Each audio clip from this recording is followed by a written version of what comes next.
It was the fall of 1993 when the small town of Black Hollow first heard the whispers about the disappearing hikers. A popular trail through the dense woods had always been a favorite for locals and tourists alike, its steep cliffs and quiet, shaded paths offering a peaceful escape.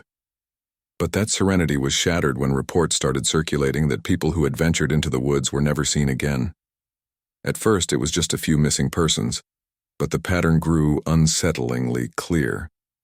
Each disappearance was eerily similar.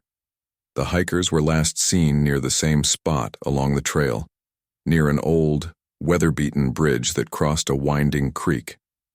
No sign of struggle, no footprints, no belongings left behind. It was as if they had simply vanished into thin air.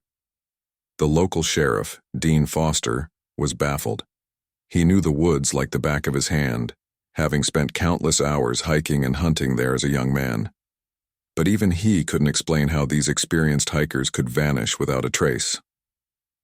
One evening, a young woman named Sarah decided to hike the trail to investigate for herself. She had heard the rumors, but she was skeptical. Being a seasoned adventurer, she figured she could easily spot any potential dangers and avoid them. She wasn't afraid. She started her hike early, the mist still clinging to the ground as she walked down the path. The forest was unusually quiet and the air felt heavy with anticipation, as though the woods themselves were holding their breath. Sarah made her way to the old bridge, the creaking wood beneath her feet, adding to the eerie silence. But as she crossed, something caught her eye. A strange mark carved into one of the bridge's beams. It was a symbol she didn't recognize, but it gave her an uneasy feeling, as if something ancient had marked this place for reasons beyond her understanding. Ignoring the unease in her gut, Sarah continued down the path. The trail wound deeper into the woods, and with every step, she felt like she was being watched. The forest had a way of making even the bravest feel small, but Sarah pressed on. As she reached a clearing, she saw something that made her stop in her tracks. A figure, half hidden in the trees, stood motionless, staring at her. It was a man, but something about his stillness was wrong. His clothes were ragged, as if he had been out here for years, his hair wild and matted. His eyes were wide and unblinking, and Sarah felt a chill crawl down her spine. "Are you lost?" Sarah called out, her voice shaking despite her best efforts. The man didn't respond. He just continued to stare. Suddenly, Sarah's flashlight flickered and went out. Panic surged through her. She fumbled for a replacement, but when she turned back toward the man, he was gone. She didn't stick around to see if he had just moved.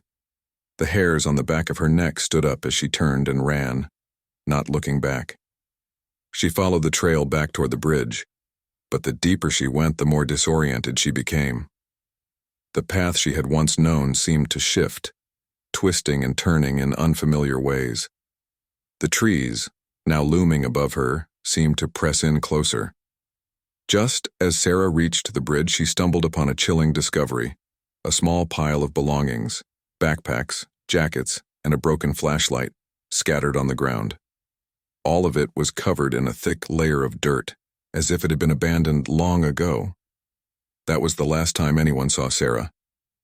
The authorities later found her backpack near the bridge, but there was no sign of her. No traces of her footprints. No sounds of her struggle. Just like the others, Sarah had vanished without a trace. Years later, people still talk about Black Hollow and the cursed trail, and some even say the spirit of Sarah roams the woods, searching for the hikers who vanish and trying to warn them of the terror that awaits. Those who venture too close to the old bridge still claim to hear footsteps behind them. Footsteps that don't belong to anyone at all. And some hikers, if they're brave enough to return, say they've seen a figure standing at the edge of the trees, watching them with wide, unblinking eyes. But when they try to approach, the figure is gone, as if swallowed by the forest. No one really knows what happens on that trail. But the woods of Black Hollow hold their secrets tightly, and those who venture too far into their depths may never come back.